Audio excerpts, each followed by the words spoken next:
ಮಗ blood test ಮಾಡಿಸಿದೆ, vitamin D deficiency ಅಂತ ಬಂತು. ಏನ್ ಮಾಡೋದು? ಸಪ್ಲಿಮೆಂಟೇಷನ್ ಮಾಡಿ ರೆಕ್ಟಿಫೈ ಮಾಡ್ಕೋ.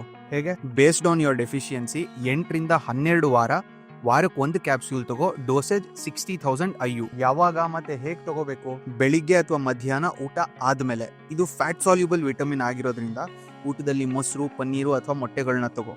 ಅದರ ನಂತರ ಸಪ್ಲಿಮೆಂಟ್ ಮಾಡು. ಇಷ್ಟು ಮಾಡಿದ್ರೆ ಸರಿ ಹೋಗ್ಬಿಡುತ್ತಾ? ಡೆಫಿಷಿಯನ್ಸಿ ಸರಿ ಹೋಗುತ್ತೆ, ಆದರೆ ಅದನ್ನ ಮೇಂಟೈನ್ ಮಾಡಬೇಕು. ಇಲ್ಲಾಂದ್ರೆ few months or years later ಮತ್ತೆ ಡೆಫಿಷಿಯಂಟ್ ಆಗ್ತೀಯ. ಹೇಗೆ ಮೇಂಟೈನ್ ಮಾಡೋದು? ಡಯಟ್ ಅಲ್ಲಿ ವಿಟಮಿನ್ ಡಿ ರಿಚ್ ಫುಡ್ಸ್ ನ ಡೈಲಿ ಇನ್ಕ್ಲೂಡ್ ಮಾಡು. Like whole eggs, tuna fish, salmon, white mushrooms. ಅಥವಾ ಮೇಂಟೆನೆನ್ಸ್ ಡೋಸಸ್ ಅಲ್ಲಿ ಡೈಲಿ ಸಪ್ಲಿಮೆಂಟ್ ಮಾಡ್ಬೋದು. ಮೇಂಟೆನೆನ್ಸ್ ಡೋಸ್ 600 IU ಇದ್ರೆ ಸಾಕು. ಇದ್ರ ಡೋಸಸ್ ಜಾಸ್ತಿ ಆದ್ರೆ ಡೆಪಾಸಿಟ್ ಆಗಿ ಟಾಕ್ಸಿಸಿಟಿ ಉಂಟು ಮಾಡ್ಬೋದು. ನೆನಪಿರ್ಲಿ. ಯಾವ ಫಾರ್ಮ್ ಬೆಸ್ಟ್ ಅಂತ್ಯಾ? ವಿಟಮಿನ್ D3 ಜೊತೆಗೆ K2 ಕೂಡ ಪೇರ್ ಆಗಿರ್ಲಿ.